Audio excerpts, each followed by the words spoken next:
What's up, guys? Fleetwood here. So, I've always told you that it is my number one goal to help you grow your photography business. Well, I met a guy that he did the same for me. His name's Eli, and he's growing a massive photography business. And I asked my buddy Eli, I said, can you please share your ways with my people? And he agreed. So, Eli, what's up, man? How's it going? I think the main thing that's allowed me to be fortunate in this industry, Tyler, is that I didn't come into it as a photographer.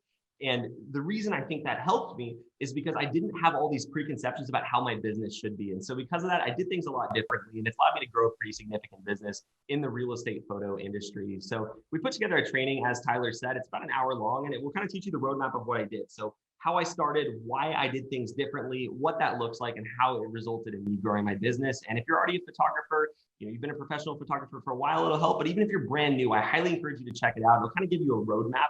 I frankly wish I had it, so check it out below.